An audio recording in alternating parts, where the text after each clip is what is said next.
The Institute of World Affairs at the University of Wisconsin-Milwaukee presents International Focus, a weekly discussion of the people and events behind today's global headlines. Support provided by Milwaukee Public Television and the UWM Center for International Education.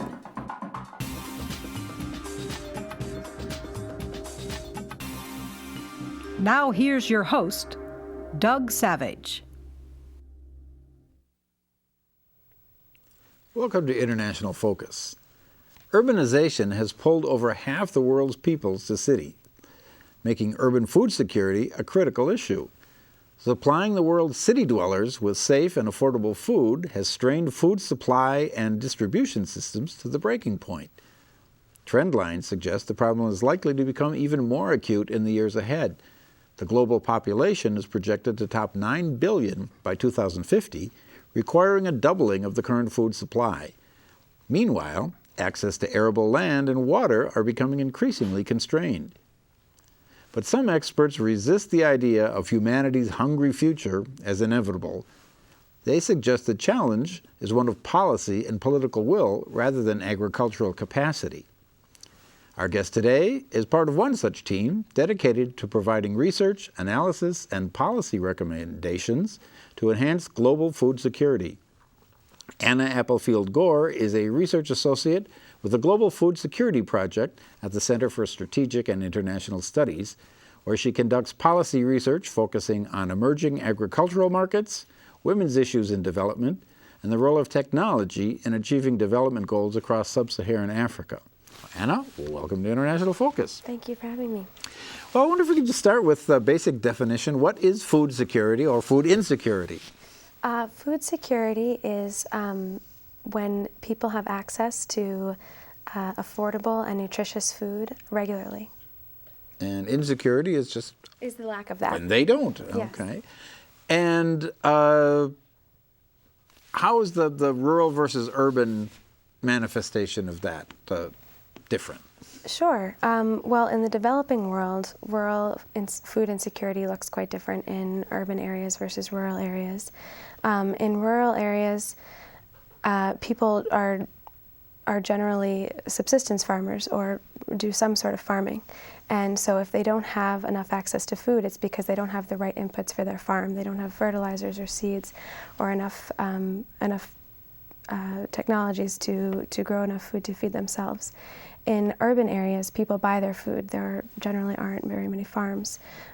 So it's more of an economic issue in urban centers where people oftentimes will buy food that's unsafe or unhealthy because they don't have enough money to buy food that's nutritious. And so how does the countryside and the city interact in those systems in the developing world? Well, how does the food typically get from where it's produced into sort of the mega cities of well, it depends on the country. In many countries there are gaps in infrastructure. So the food that's produced in rural areas may never even make it to a city. It's consumed locally. And in many urban centers, most of the food is imported. Again, it varies by country and by city, but in many cities, food goes through international supply chain and reaches grocery stores, and some percentage is also follows a local supply chain. But increasingly, those supply chains tend to be international in nature, and food tends to be shipped from other countries. And is it just a capacity issue? Is there not enough food in the countryside to get to the cities, or? Right. Well, it's not just a capacity issue. There is enough food. We currently grow more than enough food, but there are a few things that's preventing the food from getting to where it needs to go. One of those issues is infrastructure. I believe it's 40% of Africans live within 2 kilometers of an all-seasons road, so less than half of Africans are able to access a road to sell their food in a larger market. Access to roads and other infrastructure such as ports and other things inhibit the movement of food. In addition, post-harvest loss is a major issue. Even when there are roads, sometimes the transportation of food is inefficient and causes food to spoil along the way, or is transported in a way where it falls out of the truck and there's nobody to go and pick it back up and ensure that it's kept and maintained in a safe and high quality environment. So a lot of food is lost unnecessarily. In Africa, a significant amount of the food that's grown spoils in storage rather than getting to a city where there's demand for it. So obviously infrastructure would play a role, as you suggest. I mean, if there's no way of getting it from point A to point B. Mm-hmm. But are there sort of policy and or political impacts? Yes, absolutely. Governments can invest in can invest in infrastructure, and they can invest in their agriculture sector to try to address these issues. For example, building roads is a huge investment that governments can make. In addition, I think governments haven't focused as much as they could on reducing post-harvest loss. They've focused their investments in the agriculture sector and other areas, but for example, on sort of the supply side, we want to make sure we're growing more. Exactly. But right. What happens once it's grown? Exactly. And a good example of that is the fact that nobody even measures post-harvest loss currently, so we don't actually know how much food we're losing. We've made estimates, and that estimate is quite high. The Food and Agriculture Organization estimates that 1/3 of food that's grown is lost in the developing world. But there are ways that we could be assessing this and spending time and resources on it. And after we assess it, it could really help us address it specifically. When we know where in the supply chain exactly the food is being lost, we can come up with solutions for how to reduce it. And what would that mean? If you say 1/3 is lost post-harvest, if suddenly there was 1/3 more food to be put to constructive use, I mean, what impact would that have on it would have a huge impact on food and on reducing food insecurity. As you said earlier, we're kind of in a situation now where there's a huge gap in terms of the amount of food that's grown, or the amount of food that exists and what people need. And reducing post-harvest loss would really go a long way to closing that gap. And as you say, every situation is different, but were there to be more food that was not lost through post-harvest waste, would that change the rural and urban dynamic? I mean, you mentioned, most of the rural food system is based on imports. Now, if there was 1/3 more to be had in country, do you think that would change? Yes, absolutely. I mean, that would have a big impact. It would bring closer together the urban and rural areas that currently, are quite separated, physically, but also economically and culturally. I mean, it would help kind of close that gap. In addition, excuse me. Sorry, I just lost my train of thought. Well, are there sort of external interests in maintaining the status quo? I mean, if I'm, for example, an exporter and I'm selling my food into those urban areas, I might not be too keen to have my market being encroached upon by a domestic supply. Yeah, I think that issue is quite complex. Global agricultural markets are very varied and layered. And so, any individual country making a change in their import-export balance will kind of have a ripple effect of affecting other countries. But overall, I think the global food system benefits by having, specifically in sub-Saharan Africa, but all over the world, people producing more food. Food systems now, they're incomplete because they're not able to feed all the people who need it. And so there are gaps that could be filled without upsetting that balance. And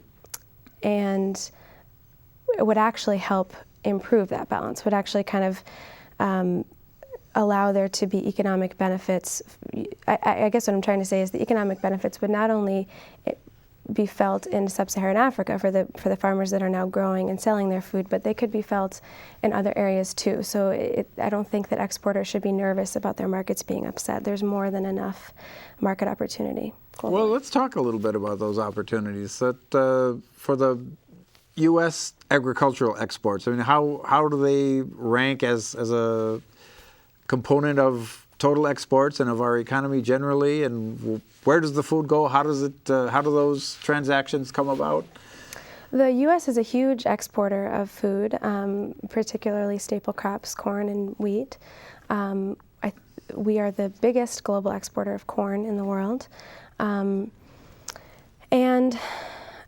you know, if countries were to be more self-sufficient, you know, I guess getting to your earlier question about, you know, offsetting exports, again, there's so much demand that there's more than enough food to go around. So, you know, even with all of the exports that we currently have, there are still 800 million people in the world who are undernourished. So, you know, even if sub-Saharan Africa were to drastically increase its food productivity, there is still a big gap to be filled, and U.S. exports could still continue to fill that gap. In addition, it would allow the U.S. to partner with countries rather than simply export. You know, I mean, if there are other staple crops like cassava, sorghum, and millet, all of which are grown in Africa, and that the U.S. could have as a trading partner rather than just simply exporting corn and so is that typically the form that food exports take? I mean, is much more commodity, or, you know, or is it more processed foods get sold into other markets as well? Well, in terms of direct exports, I guess the processed food supply chains are quite complicated. And the U.S. processes some of the food here. Some of it ships overseas and is processed by multinational corporations that have their processing facilities throughout the world. So when we talk about food security, we look kind of at the most basic level, at the raw product leaving the country. But where it goes beyond that, some goes, you know, directly to consumption, but you know, the majority of it goes to processing. So if, and pick your sub-Saharan African country of choice that you're familiar with, if I am living in the city and I go to the local grocery store, what will I see on the shelf? I mean, where the packaged products come from where? I mean, yeah. Outside or inside, basically. Yeah. The majority come from outside. There are a small subset of local African companies that process food. Those foods tend to be very popular because they are unique to that country. But the majority of processed foods in Africa come from multinational corporations that, you know, they may not look like the foods that we have in the U.S. They have different brands and slightly different products, but they are the same companies and the same types of products. Well, when we come back, I'd like to talk a little bit about sort of how all of this manifests itself domestically as well, if we could. But first, we're going to take a short break. We'll be right back with more International Focus. The Institute of World Affairs presents our community with a range of public programs relating to global issues, U.S. foreign policy, and the world economy. For more information about the Institute of World Affairs, call 414-229-3220 or visit our website at www.iwa.uwm.edu.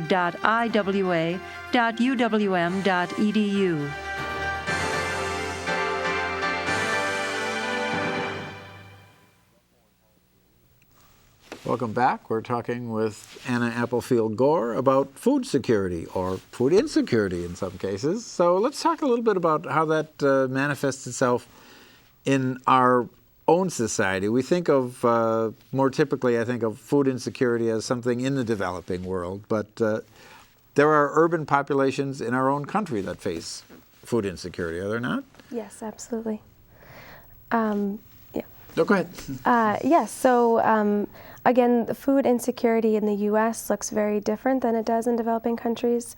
Urban food insecurity, again, also has, it shares very little similarities between, you know, a developing country, a city, and the U.S. In the U.S., food insecurity in urban areas is largely driven by socioeconomic issues and you know, economic status. Generally, food is affordable in the U.S. as compared to other countries, but the nutritional content of the food and the freshness of the food it tends to be price discriminatory.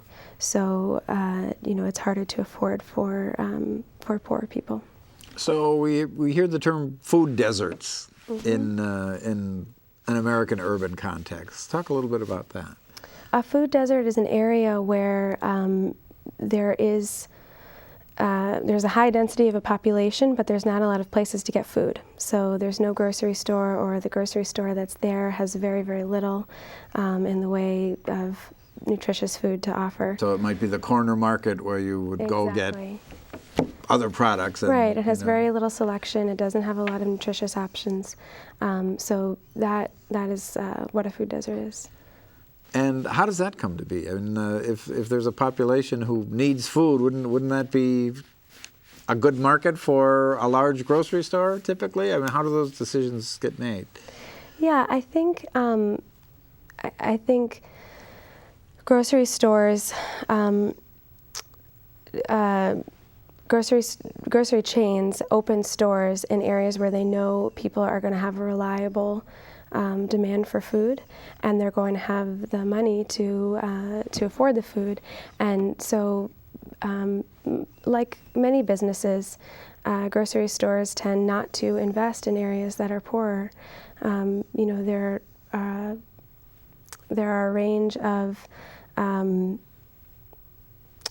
hesitations that businesses have about opening in a neighborhood that isn't safe, and they're unsure of how a business will do there, and so they don't invest there. And unfortunately, it has a really negative impact on the food security of that area. So, to what extent do you think sort of food systems factor into urban planning generally? I mean, we hear, you know, when people are talking about sort of more planned,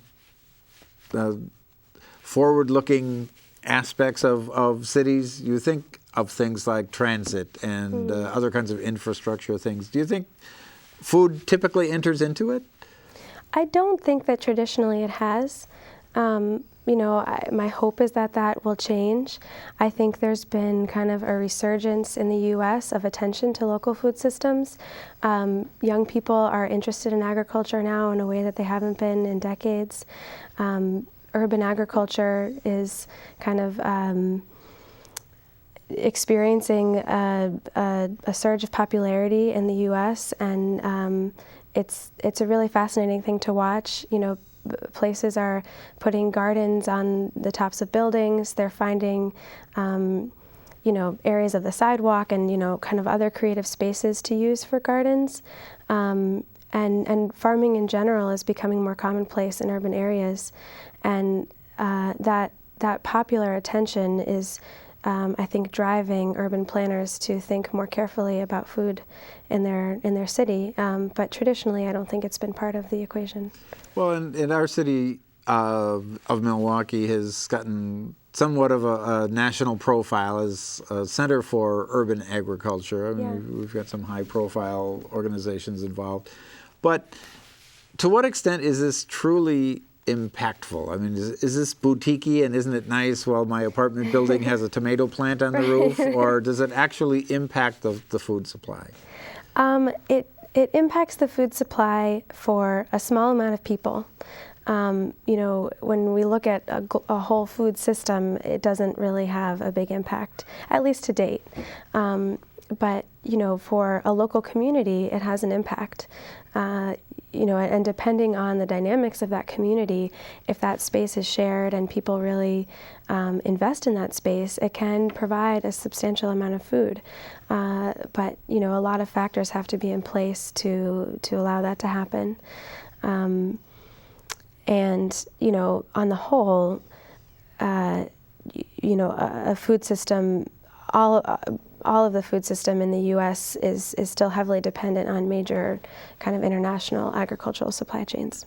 So, there's both the issue of quantity of food, just having enough calories, but then there's also the qualitative issue. I mean, do urban food systems as they're sort of emerging impact that? I mean, does it change the way people think about food and the kind of food? Well, I really hope so. I think I think that this resurgence of urban agriculture has the potential to make people a lot more conscious of where they get their food from and what they eat, and hopefully move people towards dietary preferences that are more healthy. I think when we, as I mentioned earlier, the American population is still largely dependent on large agricultural supply chains for their food. And, a lot of those foods are very processed. And I think as people start to be more discriminating, as people have a larger range of options and become more discriminating, the hope is they will be more educated about the decisions they make. And is there an economic component to the nature of the food we eat? I mean, obviously whole foods are better than heavily processed foods, but typically in our society, and I'd be curious to see if this is the case elsewhere, are processed foods cheaper and therefore more accessible to people with lower incomes? I mean, yeah, for the most part that tends to be the case. Generally, processed foods are more affordable, and processed foods can also be marketed towards those populations as well. And so, and as we said earlier, the processed foods that are in many places around the world don't originate there, right? So there is that sort of connection, so that the urban poor basically are dependent on this international system, right, for the most part? Yes, absolutely. And so what are some sort of policy prescriptions to change that? If you don't want people eating, the box of converted rice instead of what was grown down the road, how do you go about doing that?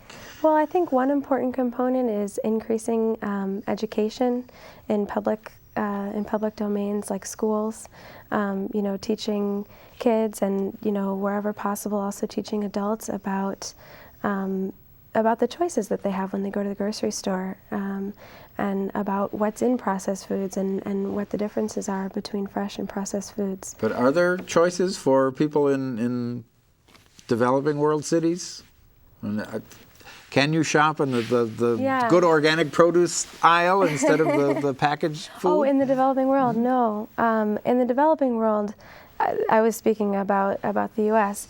Policy prescriptions in the developing world would be different, and they would be kind of along the lines of making more investments in the agriculture sector to try to promote urban agriculture, to try to increase, like we were talking about before, linkages between rural farms and urban centers, to promote the local consumption of foods.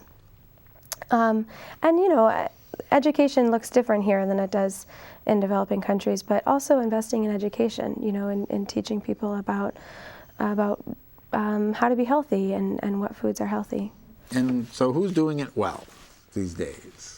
In the developing world? Mm-hmm. Let's see. Or if not a specific country, just sort of a best practice. I mean, how is this being done well? Sure. Well, the U.S. Agency for International Development has the Feed the Future program, which is committed to improving food security across 20 developing countries, most of which are in Africa. And I think a lot of the programs under Feed the Future are quite effective. They're there are a whole range of activities under that program. A lot of it is training of farmers on how to improve their agricultural practices, like we talked about before, how to reduce post-harvest loss, how to store their crops more effectively. They're teaching women how to manage their farm and the financial assets associated with their farm. They're helping farmers get access legally to their land so that they have legal rights to that land. All of these things contribute to a better agricultural system, which of course then feeds into getting food to those who need it in urban areas. Well, as we said at the outset, it's a problem that's not going away. So let's hope your team and others are going to be able to provide some good policy prescriptions and make sure that we're all well fed. In the meantime, we'll look forward to seeing you next time on International Focus.